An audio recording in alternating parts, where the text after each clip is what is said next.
diwa. Pagsaksi sa mga pangyayaring hindi mo sukat akalain.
Mga kababalaghang hindi kayang tanggapin ng inyong isipan.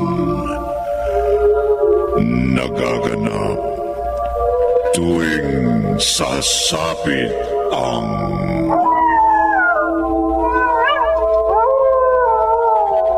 gabi ng lagi.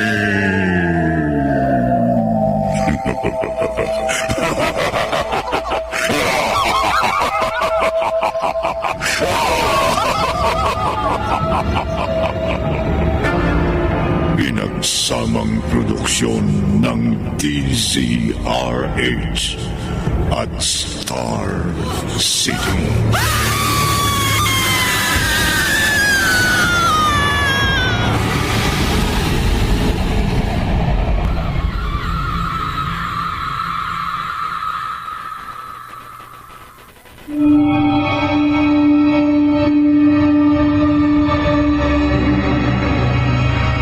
Magandang gabi, kaibigan. Sa ospital dinadala ang mga taong nagkakasakit o nadidisgrasya upang mapagaling ang may karamdaman at mailigtas ang nasa peligro ang buhay sa tiyak na kamatayan. Subalit, paano kung may nagaganap na misteryo sa ospital? Narito ang makapangalis at balahibong kwentong tampok sa linggong ito na pinamagatang misteryo sa ospital. Sa isa na naman, gabi ng lagi.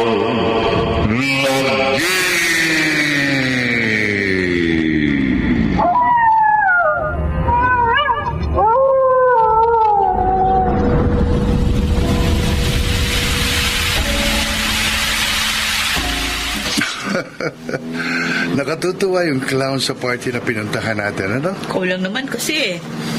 Nung una, ayaw mo pang pumunta tayo mag-anak sa birthday party ng pamangkin ko.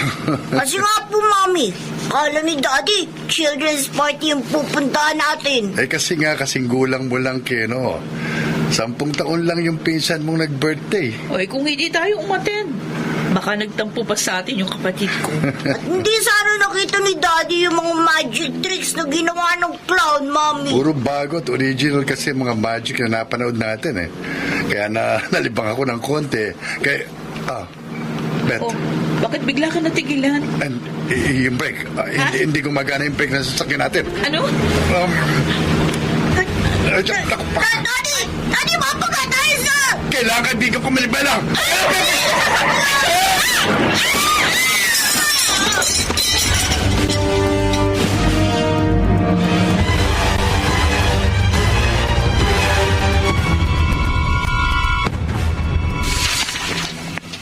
De Castro, ipasok mo na sa selde yung nahuli mong pusher.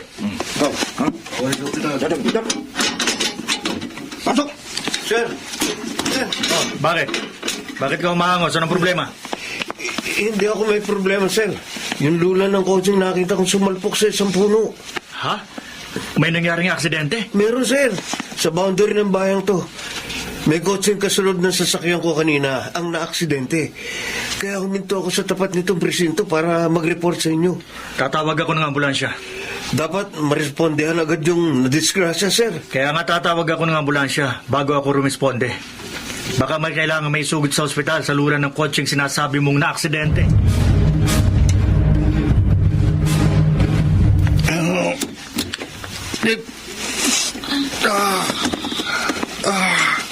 Sakit ng kanan, pisngi ko. May dugo. Nasugatan ako sa mukha na sumalpok sa posting sa sakyan namin.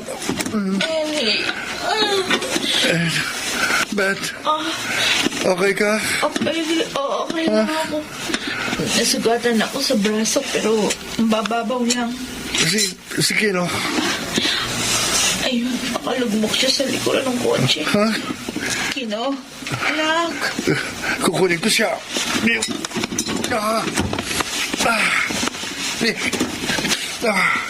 Kino. Mami. Daddy. Ang ulo ko po.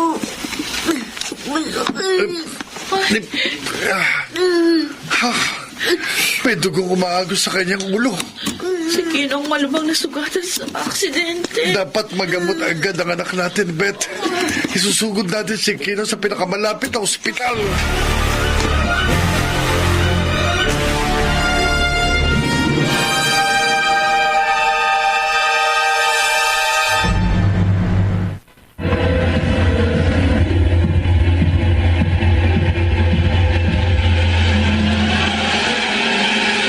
Balikan natin ang kasaysayang tampok sa linggong ito sa isa na namang Gabi ng Lagim.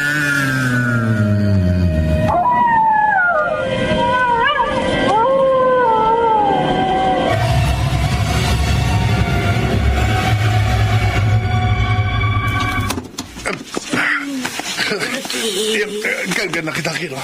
Nailabas na kita sa kotse. Nadaling ka na namin ng daddy mo sa pinakamalapit na ospital.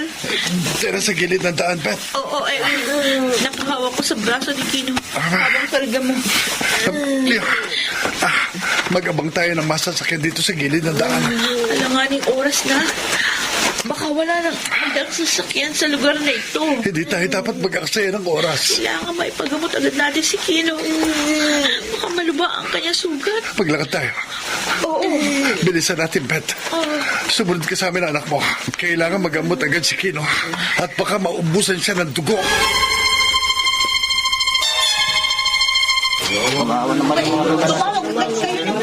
Kasunod mo lang ng buhay. Nanggas na natin.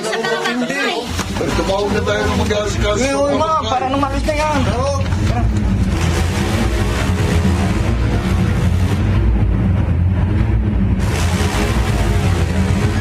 Oh, Beth, salamat. May malapit na ospital sa pinangyarihan ng aksidente sa ating mag-anak. Oo nga, Ellie. Nadala natin dito si Kino kahit na naglakad lang tayo papunta dito. Kaya lang, pagdating natin dito, may iba pang pasyente rito sa emergency room na inaasikaso, doktor. Kaya hindi pa niya magamot si Kino. Di bale, ang anak na natin yung susunod na aasikasuhin ng doktor dahil wala nang ibang pasyente dito. Oo nga. Sandali lang ha. Pupunta muna ako sa comfort room. Beth, ikaw na muna ang bahala kay Kino, ha? Sige, Ellie. Diyan lang kayo sa kinauupuan niyo. Alalayan mo mabuti si Kino habang nakasandal siya. Oo, akong bahala sa anak natin. Huwag kayo alis dyan, ha? Sandali lang ako. Guard, Ano yun, sir? saan ang comfort room dito sa ospital? Dun ho. Diretso lang kayo sa dulo. Tapos kumaliwa ka. Makikita mo ng CR sa tabi ng elevator. Okay, thank you. Guard, pwede pakitingnan-tingnan mo yung mag-ina ko. Kasi baka habang wala ako sa tabi nila, kailangan na misis ko makakatulong sa pag-aasikaso sa anak namin eh. Ha? Sige, Guard. Babalik agad ako. Nasaan kaya ang mag-ina ng lalaking yun?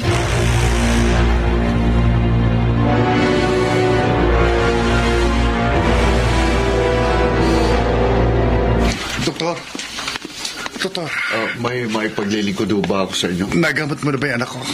Anak nyo? Oo. Kanina nakaupo dito sa emergency room yung mag-ina ko. Katabi ng misis ko yung anak namin. Naghihintay silang magamot mong anak naming may sugat sa ulo kasi pagdating namin dito may inaasikaso ka pang ibang pasyente na matandang lalaki. Katatapos ko lang kung magamot ang matandang lalaki. Pero hindi ko nakitang sinasabi niyong mag-ina nyo. Ha? O sige, maiwan ko muna kayo. Nasaan yung mag-ina ko? Nasaan sila?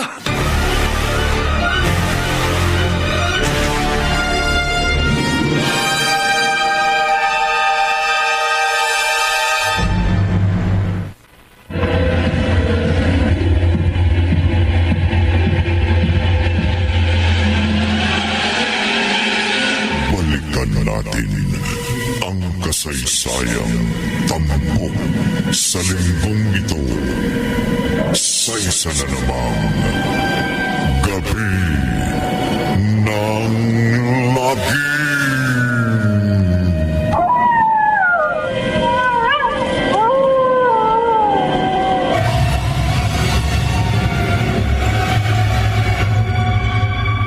Doktor. Ha? Dok, sandali lang. Ano po yun? Dok, pasensya na. Sinundan kita dahil hindi ako naniniwalang hindi mo nakita yung mag-ina ko. Pero yun ho ang totoo. Pinagbiling ko ang misis ko na huwag aalis sa emergency room. At sigurado kung susundin ako na asawa ko. Kaya imposibleng hindi mo nakita yung anak ko. Kung hindi ho kayo naniniwala sa akin, wala ho akong magagawa. Sandali. Magsabi ka sa akin ng totoo. Bitiwan yung braso ko. May asikasuhin pa akong ibang pasyente sa mga ward. Hindi kita bibitiwan hanggat di ko nalalaman kung nasaan ang aking mag-ina. God! God! Sir? May problema ba Ayaw dito? kong bitiwan ang lalaking ito. Ay, sir, wag po kayong gumawa ng gulo dito. Gusto ko lang namang malaman at magsabi siya ng totoo. Eh, bitiwan mo si Doc, sir. Salamat, God. Kung hindi ako pa siya nawakan, baka hindi niya ako binitiwan. Sige na po, Doc. Asikasuhin niyo na pong iba niyong mga pasyente. Ako na pong bahala rito. Sige, okay. Sir, Bitiwan mo ko. mabuti pa, lumabas na kayo rito sa ospital. Bakit mo ako palalabasin dito? Nakaka-istorbo ho kayo. Natatakot sa inyo ang doktor. Sinungaling ang doktor na yun. Sir, mabait si Doc. Hindi siya nagsasabi ng totoo. Alam ko nakita niya ang aking mag-ina sa emergency room kanina. Pero itinatatwa niya, ikinakaila niya. Iginigiit siya hindi niya nakita ang aking mag-ina. Pero sir, kahit ako hindi ko nakita ang sinasabi niyong Mga sinungaling kayo! Oh, Bitiwan mo ko! sir! Pinagkakaisahan niyo ko. Hindi ko alam kung bakit pare-pareho kayong hindi nagsasabi ng totoo. Hindi ko alam kung ano nangyayaring misteryo sa ospital na ito. Pero ikinakailan ninyo. Sir! Itinatago ninyo ang mag-ina ko. Mga walang hiya kayo!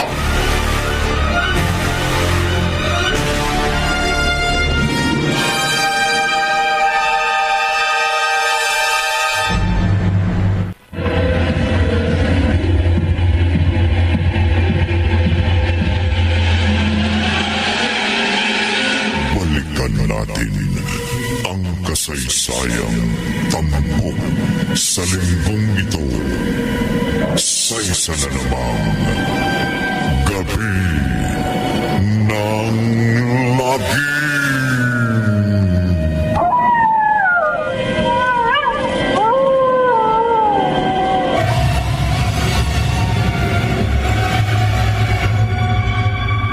May nangyayaring misteryo sa ospital na ito.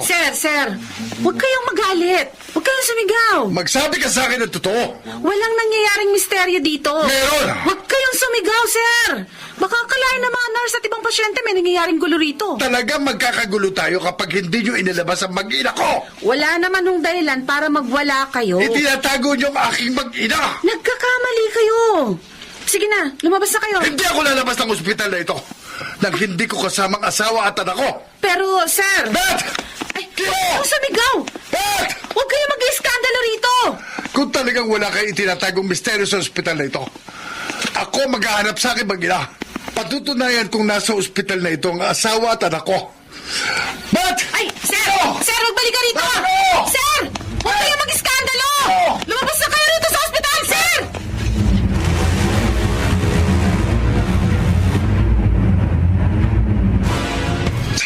Oh, humahabol sa ka ng babaeng. Sir! Sir, tumigil kayo! Hindi ako Tigil! magpapahabol sa kanya. Sir, ano Akit ba? ako sa itaas ng ospital. Lalansihin ko ang gwardyang humahabol sa akin. Asya, dito. Magtatago muna ako sa kwarto kita.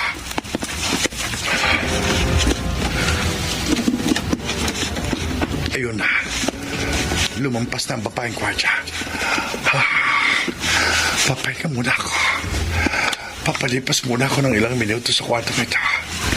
Bago ako magpatuloy sa paghanap sa akin mag-ina.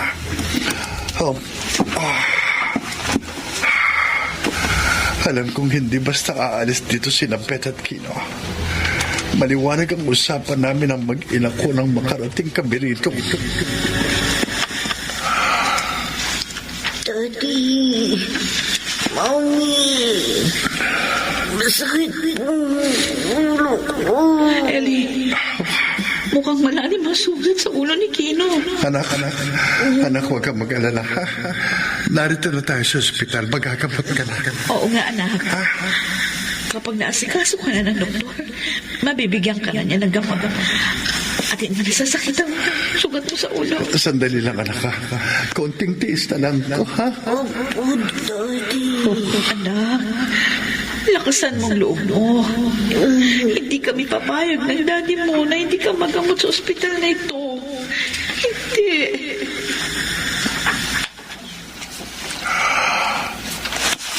Pareho kami ni Pet na desiditong magamot ang aming anak. Kaya imposibleng basta sila umalis ni Kino na hindi ko nalalaman. Talagang may misteryo rito. Kaya nawawala ang mag-ina ko. May malaking misteryo sa ospital na ito.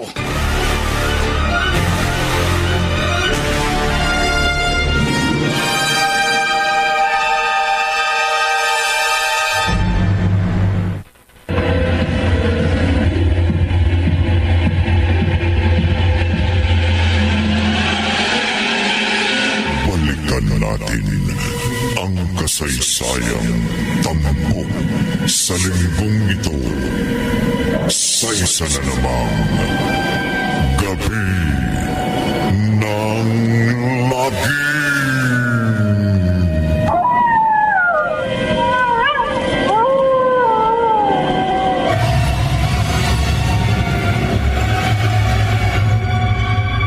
Ano, guard? Narito pa sa ospital ang lalaking naghahanap sa kanyang asawa at anak. Opo, Doc. Kaya nakarating ako rito sa 3rd floor sa paghahanap sa kanya. Akala ko ba pinalabas mo na siya kanina? Nang iwan niyo po kami, pinalabas ko siya, pero hindi po siya sumunod sa akin eh. Umakyat po siya sa itaas ng building sa paghahanap ng kanyang mag-ina. Hindi mo dapat iniwan ang pwesto mo sa ibaba ng ospital. Alam ko, Doc. Mas importanteng naroon ka at mabantayan mo mga pumapasok at tumalabas dito sa building. Babalik na po ako sa pwesto ko. Pero baka kung ano pong gawin dito sa ospital ng lalaki naghahanap sa kanyang asawa at anak eh. Hayaan mong ibang maghanap sa kanya. Doc. Humingi ka ng tulong sa mga otoridad.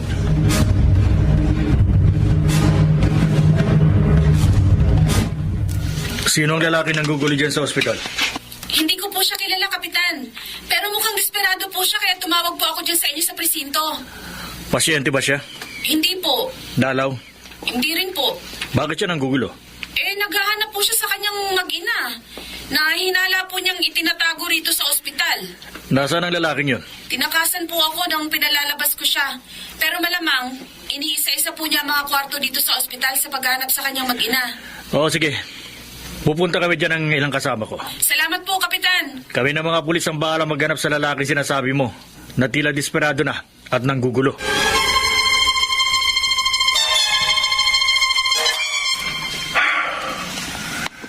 Ilang kwarto na sa ospital na ito napasok ko. Pero hindi ko pa rin natatagpuan ang aking mag-ina. Nasaan kaya sina Beth at Kino? Ellie, Ha? Beth? mabuti nakita kita. Oh, salamat nakita kita. Kanina pa ako naghahanap sa inyo ni Kino. Naghahanap din ako sa iyo. Dahil alam ko, maghahanap ka sa amin ng anak mo. Bakit kayo umalis sa emergency room? Hindi ko gustong umalis doon. Nung iwan mo kami ni Kino para magpunta ka sa comfort room, may ilang staff ng ospital na lumapit sa amin. Doktor? Hindi. Nurse? Hindi rin. Mga attendant. Mga attendant ng ospital? Oo. Pilit nilang isinama kami ng anak mo. Inilayo kami sa emergency room. Nasaan si Kino? Hindi ko alam kung saan nila dinala ang anak natin. Sila yung kumarga sa kanya. Dahil inihiwalay nila ako sa ating anak. Natakasan ko lang ang mga attendant na parang bumihag sa akin. Abet, parang may nangyayaring misteryo dito. Tama ka.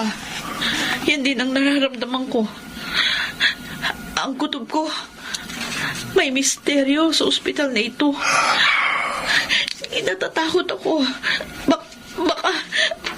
Baka kung ano lang ginawa ng mga attendant ng ospital sa ating anak.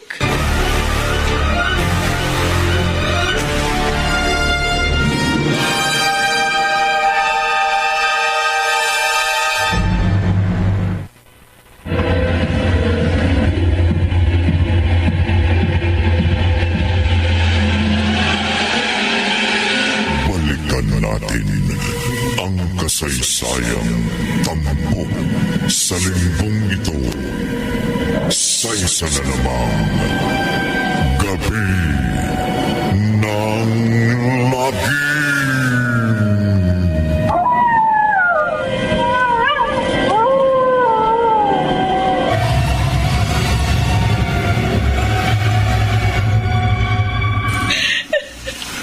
Huwag kang matakot, Beth. Ellie, baka pinatay na ng mga tauhan itong ospital si Kino. Hindi maaari yun. Walang sino ang maaaring gumawa ng masama sa inyong pamilya ko. Wala! Hindi ako papayag na saktan naman si Kino. Hindi.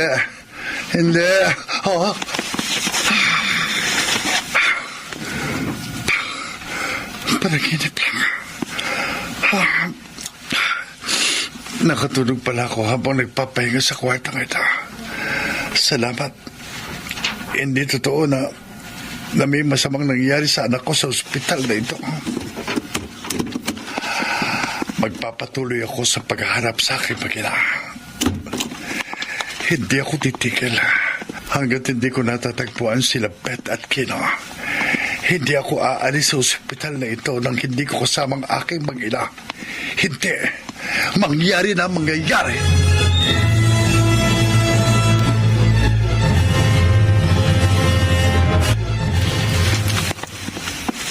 Halika, doktor!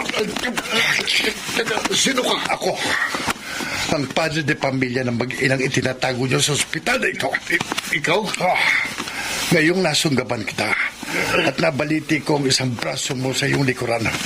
Magtapat ka sa akin. Kapag hindi ka nagsabi ng totoo, babaliin ko ang braso mo. Anong ipagtatapat ko sa'yo? Ano ang nangyayaring misteryo sa ospital na ito? Ano? Aray ko, walang nangyayaring misteryo rito. Meron!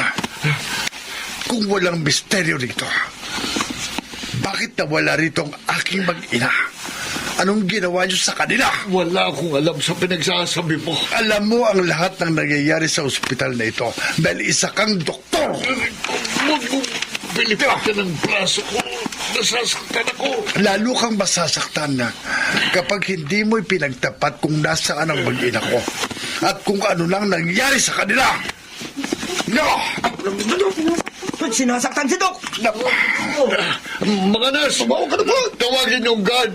Yung guard, dali. Masaktan si Doktor! Ha? Magkakasabot kayong lahat sa ospital na ito. Lahat kayo manarigod sa akin kapag hindi nyo inalabas ang aking mag-ina. Ilang beses ko ba sasabihin sa iyo hindi namin itinatagong yung mag-ina? Sinungaling ko! Aray ko! Bitiwan mo siya! God, tulungan mo. Kapag hindi mo siya binitawan? Ba't didisgrasya ka? Ha! Hindi mo ako matatakot sa baril na yan. At bago mo ako mapapatukan, ikaw ang madidisgrasya sa akin. Ikaw!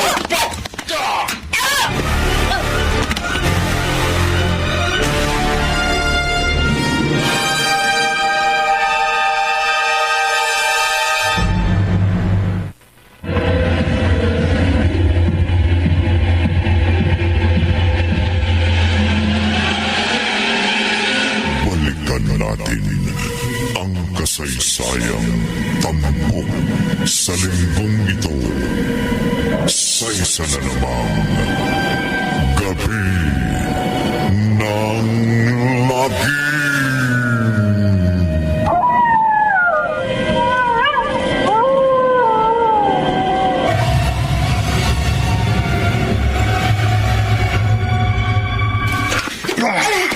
Aray ko. Bakit mo sinaktan ng guard? Ang pangat Natumba ko. tuloy sa sahig. Sakit. Aray. Hindi lang siya ang susuntukin ko. Lahat kayo masasaktan sa akin kapag hindi nyo inilabas ang mag-ina ko. Huwag bitiwan mo ako. Tuluyan ko ng babaliin ang braso mo. Hoy! Bitiwan mo ang doktor! Ah, mga pulis! Itaas mo ang mga kamay mo! Sir! Huwag mo akong tutukan ng baril. Hindi ako masamang tao. Bibitiwan ko na si doktor. Ayan! Na! Mga polis! Salamat at dumating kayo. Salamat dumating kayo. Sulihin niyo na po ang lalaking yan, sir. Sige. Kami na ng mga kasama ko ang bahala sa kanya. Mapanganib po siya. Ikulong niyo siya.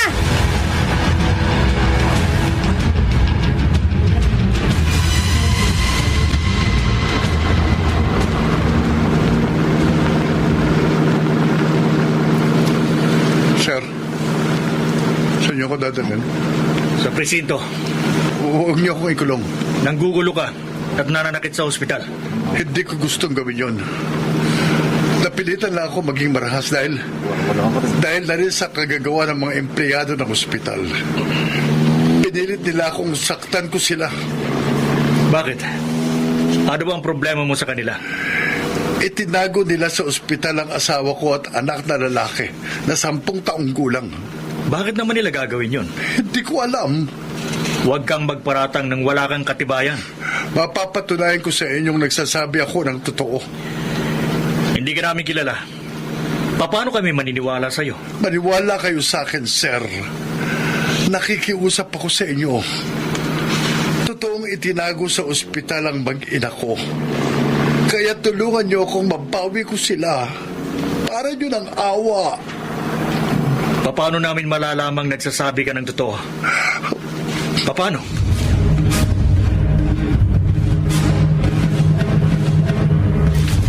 Doc, nasaktan po ba kayo? Hindi gaano.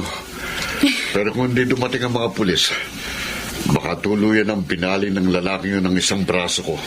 Ako naman po, masakit pa hanggang ngayon ang panga kung sinuntok niya. Aray ko. Papanganib bang taong yun? Wala po siyang sinisino. Kahit sino, sinasaktan niya. Kumalma lang siya nang makita ang mga pulis. Eh, Doc, hindi kaya may sakit ang taong yun na naghahanap sa kanyang mag-ina? Ha? Hindi kaya nababaliw siya?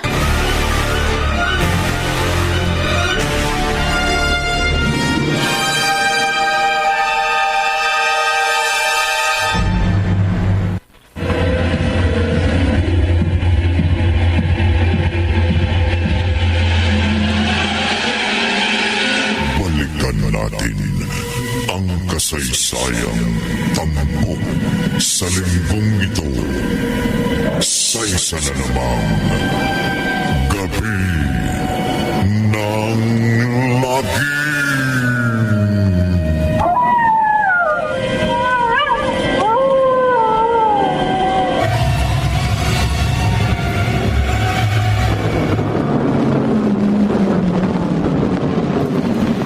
Ernie. Eli, sir. Eli pangalan ko. Ganun ba? Nagkamali yata ako ng dinig ko sa'yo kanina. Bubusoy na kasi ang sasakyang nakasalubong natin kaya hindi ko masyadong naintindihan ang pangalan mo nang sabihin mo sa akin. Sir, isinama ko kayo sa lugar na ito Dahil dito kami na-aksidente ng pamilya ko. Malalaman natin kung totoo ang mga sinasabi mo.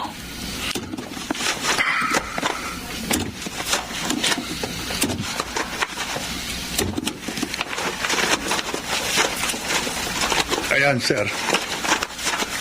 Ayan yung kotse namin mag-anak na sumalpok sa puno. Nanggaling na kami dito. Dahil may nag-report sa amin sa presinto na may na-aksidente dito. Tingnan nyo, sir. May mga bakas pa ng dugo sa loob ng sasakyan. Kasi nga, kasama ko ang aking mag-ina na ma-aksidente kami. Ang iyong mag-ina? Oo. Sila ang kasama ko sa ospital kanina, sir. Nagpunta kami ron ng misis ko para ipagamot ang aming anak na nasugatan sa ulo. Pero nang malingat ako, nawala doon yung asawa at anak ko. Kaya hinanap ko sila. Pero hindi ko sila matagpuan. Ikinakaila sila sa akin ng mga empleyado ng ospital. Bakit naman nila gagawin yun? Hindi ko alam, sir. Pero sigurado ko, itinatago nilang asawa at anak ko sa ospital. Baka may gagawin silang masama sa aking mag-ina.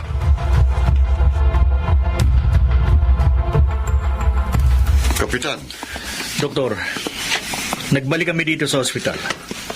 Dahil sa sumbong ng lalaking dinampot namin kanina. Bakit hindi niyo ba po siya kinulong, sir? Ayon sa kanya, nagpunta sila ng asawa niya rito para ipagamot ng kanilang anak.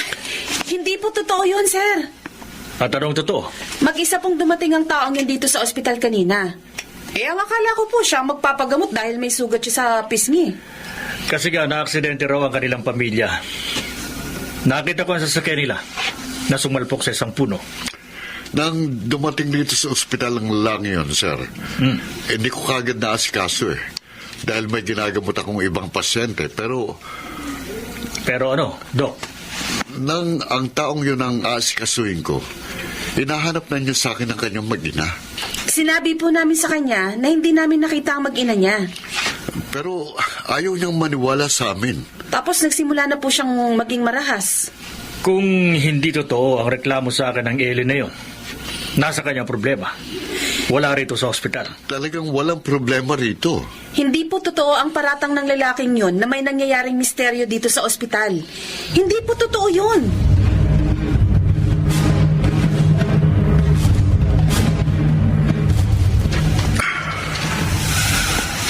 Kanina pa pumasok si Kapitan sa ospital. Pero hanggang ngayon wala pa siya. Bakit kasi iniwan niya ako dito sa mobil?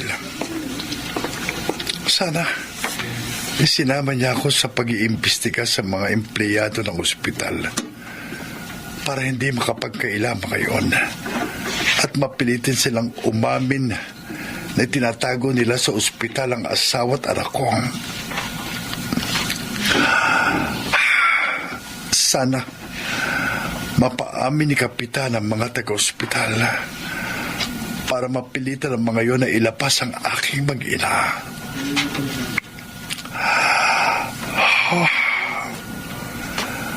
Ang asawa at anak ko, sina Beth at Kino, hindi sila mawawala kung walang nagtago sa kanila. Sigurado ako ron. Dahil gaya ko, ayaw din nilang mapalayo sila sa akin. Isang araw ko lang na mapalayo sa amin ni Kino. Hindi na kami mapalagay ng anak mo, Ellie. Alala na kami sa'yo. Hindi kami mabubuhay na mag-ina kung wala ka. Daddy, kung wala ka, namimiss ko po namin ni Mami. Kaya sana po, kapag hindi destino ko huli ng trabaho sa malayo, kung pwede sana, isama mo na kami ni Mami. Namimiss ka kasi namin kapag wala ka, Daddy.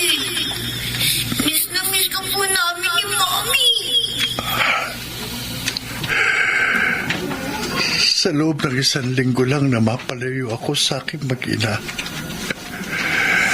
Nangungulila na kami sa isa't isa. Kaya hindi mawawala sina Pet at Kino kung walang nagtago sa kanila.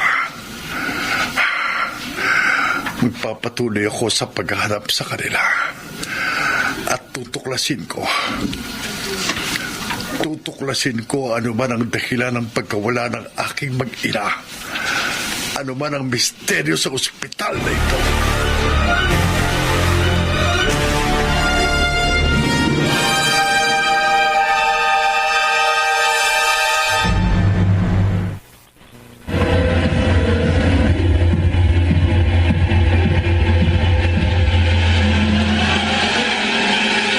Balikan natin ang kasaysayang tampok sa linggong ito.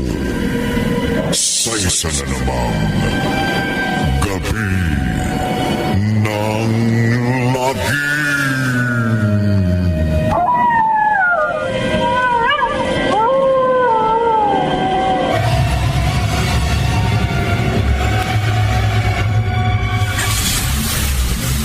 Sir, kukulong niyo na ba ako? Iimbestigahan ka lang namin sa presinto. Bakit akong iimbestigahan niyo? Nakausap ko na ang mga empleyado ng ospital. Itinanggi nila ang mga paratang mo sa kanila. Sir, totoo ang sinasabi ko sa inyo. Akong paniwalaan niyo. Wala kang ebidensya na itinago sa ospital ang asawa at anak mo. Malalaman natin ang totoo kapag nagbalik tayo roon at naghanap sa buong building. Mahirap ang gusto mong mangyari. Sir, tulungan niyo sana ako na matagpuan ang pamilya ko. Marami kaming trabaho sa presinto. Katungkulan ninyong tulungan ang kagaya kong humihingi ng tulong sa inyo. Kumalma ka lang. Nakikiusap ako, sir. Mamakawam. Tulungan niyo akong mahanap ang mag-ina ko. Parang awan niyo na. Tulungan niyo ako. Pasensya na. Pinagbigyan na namin ang pakiusap mo. Nag-imbestiga na kami sa mga taong pinagdududahan mo ng masama. Pero wala kaming makitang dahilan para tumulong kami sa iyo sa paghahanap sa asawa at sa anak mo doon sa ospital. Kung ganon, bababa na ako, sir. Bakit? Babalik ka sa ospital para hanapin na naman ang pamilya mo? Magbalik man ako doon, ipagagamot ko na lang ang sarili ko. Binabalaan kita. Huwag kang gagawa ng anumang gulo. Kapag may nagsumbong uli laban sa'yo, dadamputin ka na namin. Makukulong ka na.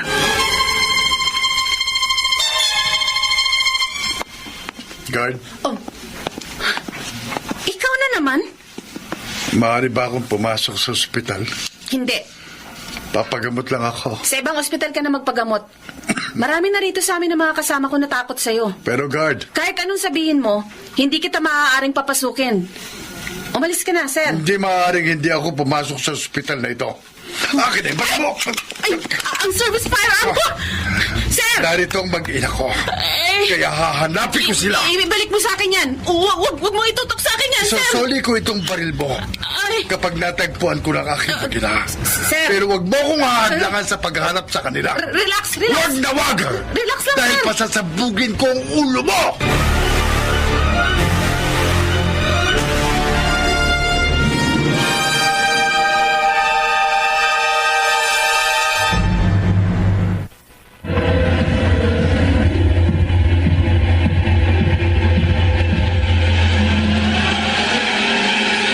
Balikan natin ang kasaysayang tampok sa linggong ito. Sa isa na namang gabi ng lagi.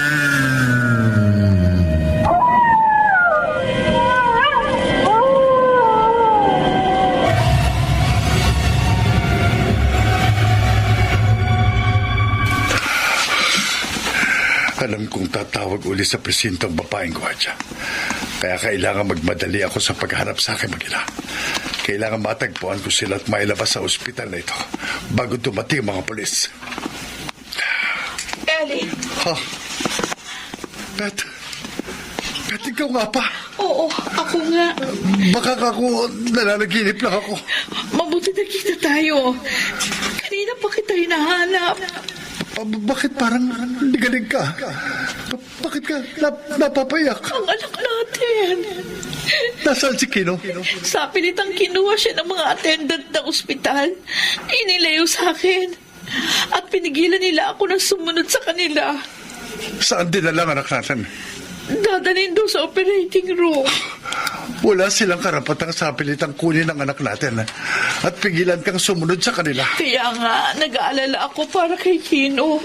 Natatakot ako. Huwag ka matakot. Baka mamaya, kung anong gawin nila sa ating anak. Hindi nila maaaring gawa ng masama si Kino. Oh, may baril ka? Oo. Halika sa operating room, Pet. Sige. Kukunin natin ang ating anak. Kapag may humadlang sa atin sa pagbawi natin kay Kino, magiging kriminal ako.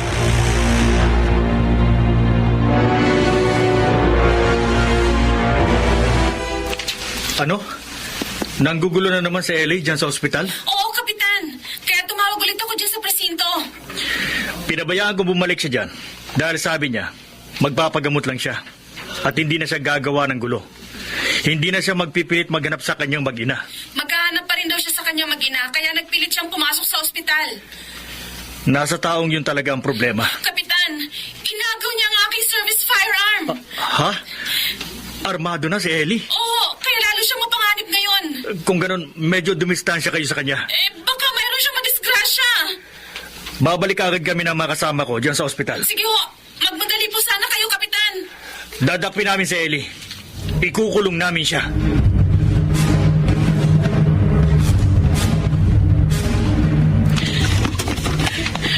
Pet, walang tao dito sa operating room. Pero, narinig ko sinabi ng mga attendant ng ospital. Dito nila dadalhin si Kino. Mga walang iyas sila. Malamang, may masama silang balak sa ating anak. Ellie, Pet, kapag may masamang nangyari sa anak natin, gaganti ako. Maghuhurumentado ko. Papatay ako.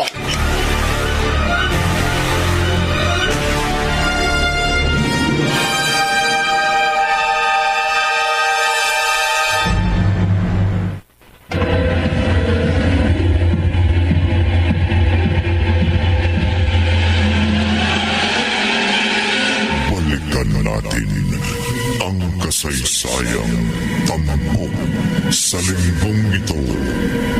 Sa isa na namang gabi ng lagi.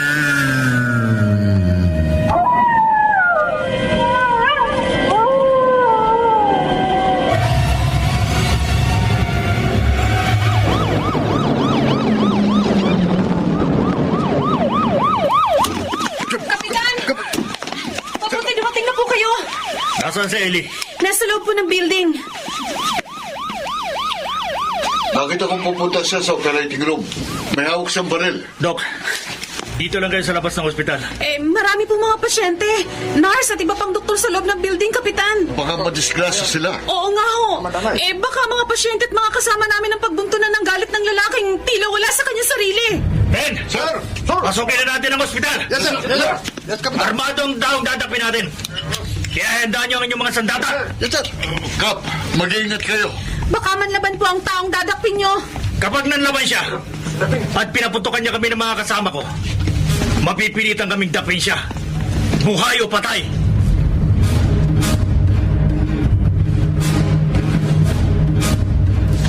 Saan, Pet? Saan maaaring dinala ng mga taga rito sa ospital ang ating anak? ewan ko. Hindi ko alam, Ellie. Bakit nila kukunin at itatagong ating anak? Wala akong maisip na dahilan. May sugat pa naman si Kino. At hirap na hirap siya. Hindi ko makakalimutan yung mga huling pag-uusap namin ng ating anak. Mami, lalo pong sumasakit ang sugat sa ulo. Kino, kung pwede nga lang, na sa akin na lang malipat ang sugat mo. Ako nang mahirapan, huwag lang ikaw.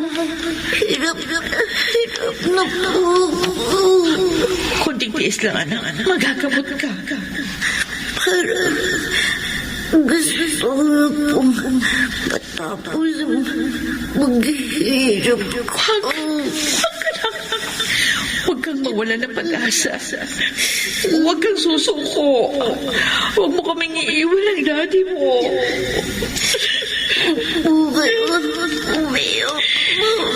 No, lumaban ka, please. Para sa amin ng daddy mo. Nalaban po, Mami. Nalaban po. Para sa inyo ni Doray.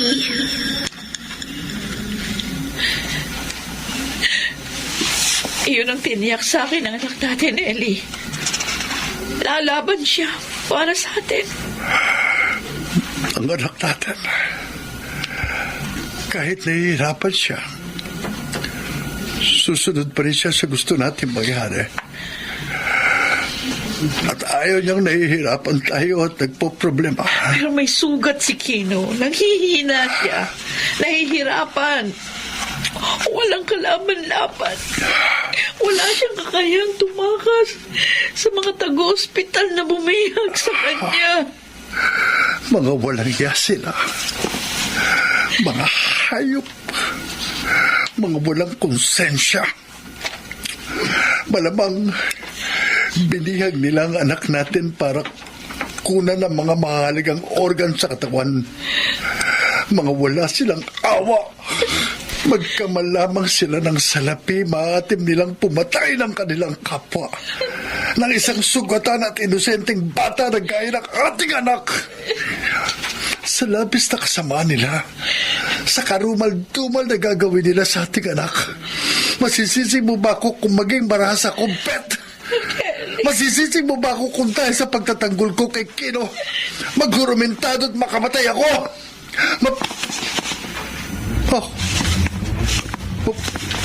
Wala sa tabi ko asawa ko. Bet, nasaan ka? Saan ka nagpunta? Bakit umalis ka sa tabi ko? Bet!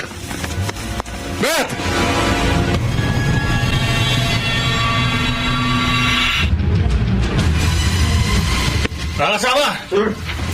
Mag-ingat tayo. Aliso tayo lagi. Panatiliin natin nakahanda ang ating mga sandata. Para hindi tayo masalisiyan o madisgrasya ng taong hinaharap natin. Maliwanag ba? Yes, sir! Ayun ang hinaharap natin. Ayun siya! Umakyat sa hagdan. Susundan ko siya. Mag-elevator kayo para malansin natin siya. Yes, sir! Huwag magkakamali ang Ellie na ito ng manlaban kapag dinakip namin siya. Kapag nanlaban siya at nagpaputok, madidisgrasya siya.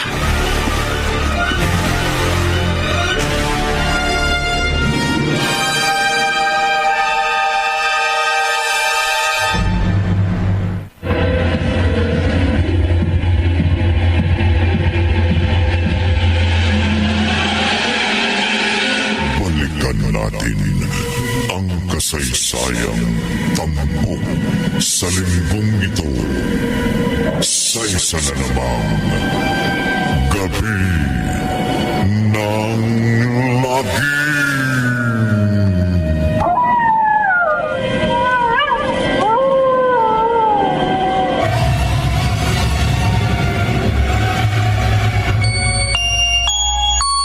Paging Dr. Rosario, please proceed to the emergency room. Doc, tinatawagan po kayo sa loob ng ospital. Please proceed May to the pasyenteng emergency dinala sa room. operating room. Thank you. Kailangan daw po kayo ron eh. Papasok ako sa loob. Ay, Doc, naroon po yung taong nangagaw sa baril ko. Guard, may sinumpaan akong tungkulin. Baka malagay po sa panganib ang buhay niyo, Doc. Kailangan kong gampanan ang tungkulin ko kahit malagay sa panganib ang buhay ko.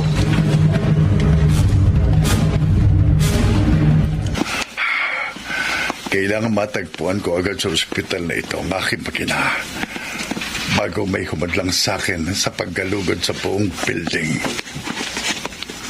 Oh, may mga pulis na umahabol sa akin. Tigil! Hindi ako magpapaabot sa kanya. Sumuko ka ng maayos! Kung ayaw mo mapahamak! Hindi ako susuko. Ngayong nakapagkubli ako dito sa gilid ng pasilyo, aapaman ko ang pulis na umahabol sa akin. Pagsulpot na dito sa pinagkukublihan ko, ipupukpuk ko ang puluhan itong hawak kong panil sa uli niya. Babasagin ko ang buko mo!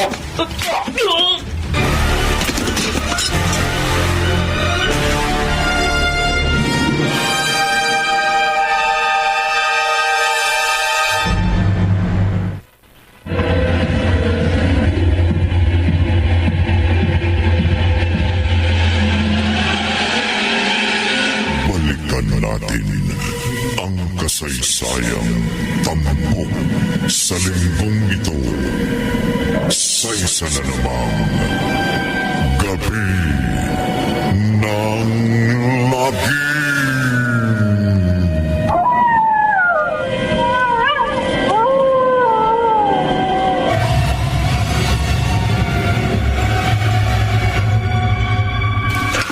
Ay, Kapitan!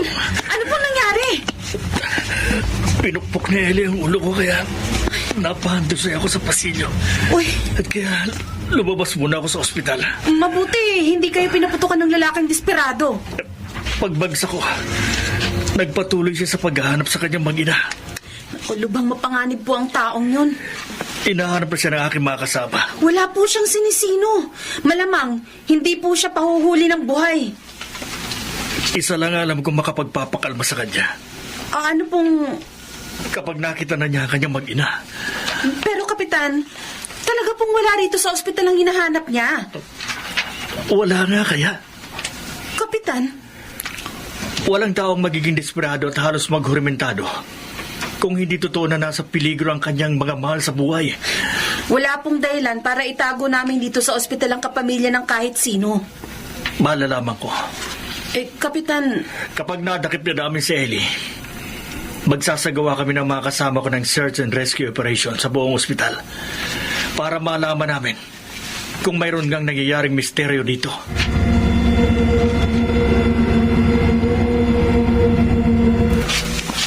Kapag may humadlang sa paghahanap ko sa aking mag-ina, hindi ako magigiming gamitin itong baril ng gwardya. Magkamatayan ako, magkakamatayan. Ellie, Pet, bakit bigla ka na lamang nawala sa tabi ko kanina? may namataan kasi akong ilang attendant ng ospital na may kargang pasyente. Kaya sinundan ko. At nakita ko kung sinong pasyenteng karga nila. Sino? Si Kino. Nasaan ang anak natin? Ipinasok sa operating room. Sumunod ka sa akin, Pet. Oo, Huwag ka nang lalayo sa tabi ko, ha?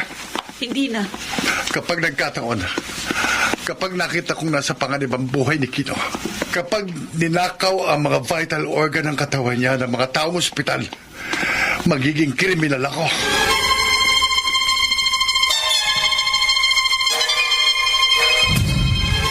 Scalpel? ito po, Doc. Itigil ang operasyon! Doc, yung lalaking desperado. Dok, may hawak siyang baril! Walang kikilos sa inyo ng masama. Kukunin ko ang anak ko! Huwag mo kanigahin ng pasyente. Kasalukuyan ko siyang inooperahan. Itatakas ko ang anak ko. Huwag ninyo kong aadakan. Kapag hinadlangan niyo ko na maitakas ang anak ko, papatay ako! Papatay ako!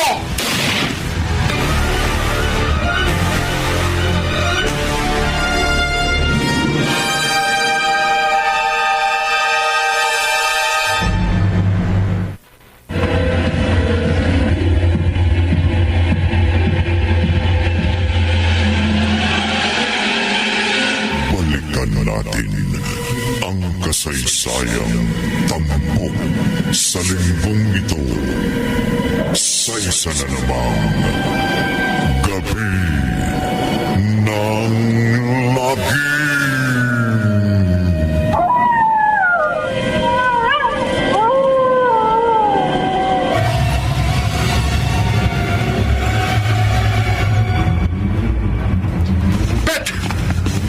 ka sa amin ni Kino. Bilisan mo! Oo, Ellie. Hindi ako hihiwalay sa inyo ng anak natin. Kino, itatakas kita dito sa ospital. Hindi ako papayag na nakawin ng mga doktor ang mga mahalagang parte ng katawan mo para pagkakitaan nila.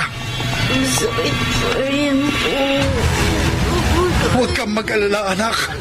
Dadaling kita sa ibang ospital. Doon sa may tutulong na gagamot sa iyo. At hindi magnanakaw sa mga parte ng katawan mo. Ay, may mga pulis! Hoy! Huwag mo takas ang pasyente!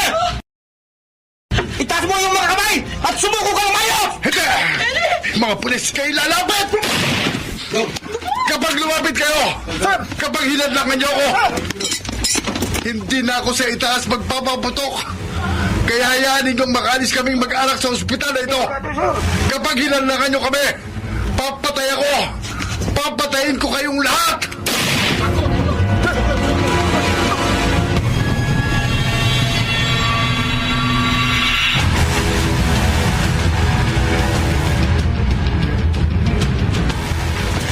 Sa narinig kong mga putok sa loob ng ospital, baka may mga kasama na ako na disgrasya.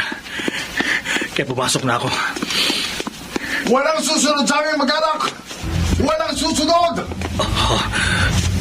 Si Ellie, may karga siyang pasyente na nakabalot sa kumot. Kapitan! Huwag kang lalapit! Ellie! Huminahon ka! Huwag mong itutok sa akin ang hawak mong baril! Pabayaan ninyong makalabas kaming mag-anak sa ospital na ito! Huwag kang magpapaputok, Ellie! Lumayo ka sa amin ang asawa ko't anak! Lumayo kayong lahat! Ellie, mag-usap tayo na maayos. Pag-usapan natin ang problema mo para matulungan ka namin. Huwag mong idamay sa kapusukan mo ang pasyenteng karga mo at baka siya mapahamak!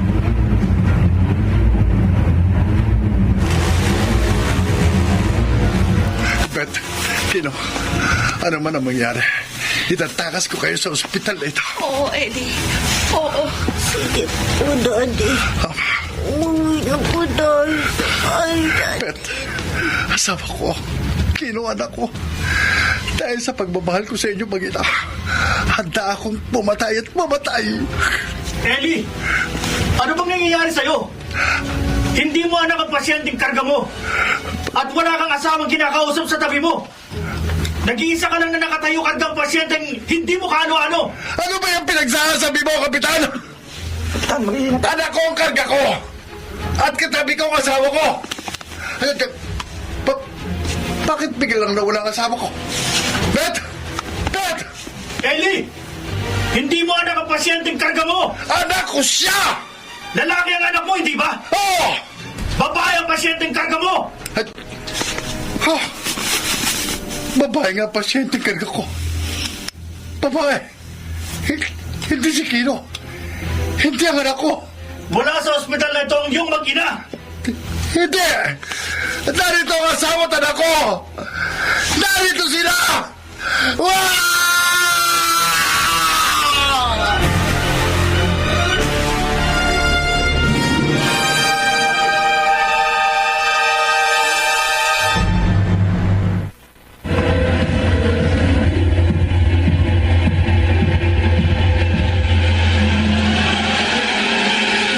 Balikan natin ang kasaysayang tampok sa linggong ito sa isa na namang gabi ng lagi.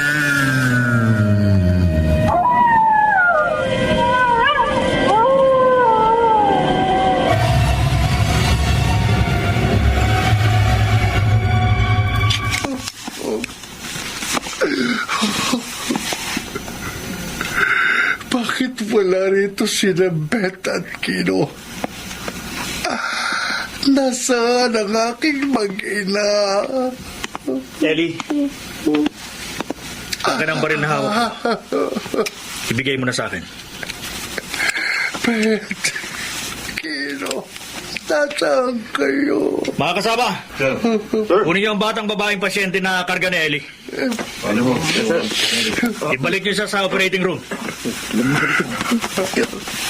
Okay, listen.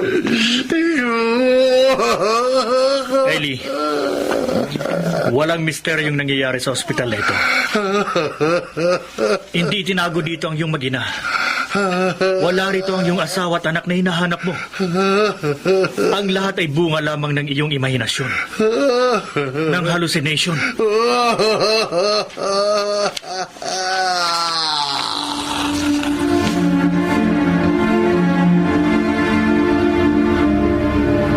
Tama ka, Kapitan. Ang buong akala ni Ellie, may misteryong nangyayari dito sa ospital at itinatago rito ang kanyang asawa at anak ay bunga lamang ng pagkakaroon niya ng hallucination. Napag-alaman ko rin, Doktor. Kare-report lamang sa aming presinto. Namatay sa aksidente ang asawa at anak ni Ellie. At ang bangkay ng kanyang mag-ina ay kinuha at inilagak sa isang puniraya sa kabilang bayan. Hindi matanggap ni Ellie ang pagkawala ng kanyang mag-ina. Kaya nagkaroon siya ng severe psychotic disorder ng hallucination. Isang uri ng karamdaman sa pag-iisip na nakakakita, nakakarinig, at nakakaramdam ng mga bagay na hindi naman totoong nangyayari. Na naranasan ng isang taong dumanas ng lubhang masaklap na pangyayari. Katulad ng biglaang pagkamatay ng mga mahal sa buhay na hindi niya matanggap. Doktor, Well, sa paglipas ng mga araw, magagamot din ang naging sakit ni Ellie. Matatanggap rin niya ang pagkawala ng kanyang mag-ina. At maniniwala rin siyang walang misteryo sa ospital na ito. Wala.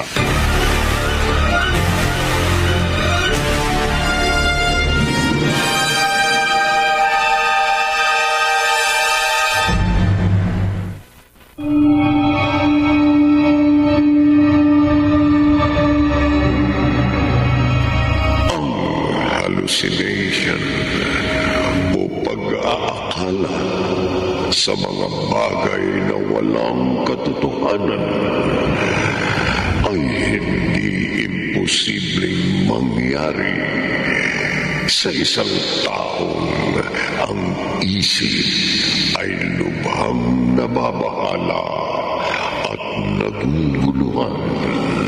Paano pa kaya kung ang pagkagulo ng isip ay lalo pang palalain ng labis na pag-aalala sa mga mahal sa buhay.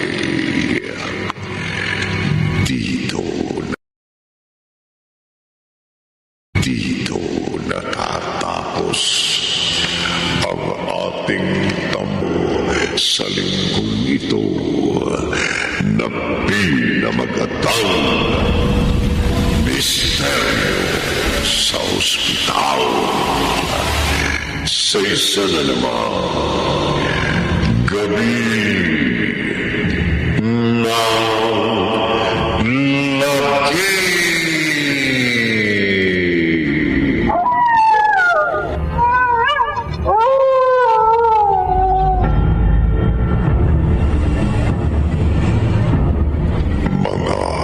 Nagsiganap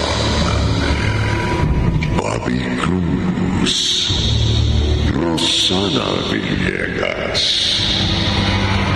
Maynard Landicho Jr., Chiquit del Carmen Amor, Phil Cruz at Jenaline de la Cruz.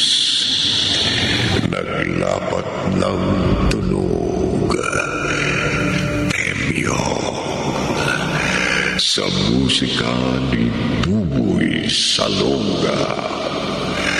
Supervision teknikal nina Eric Lucero at Bong Buyar.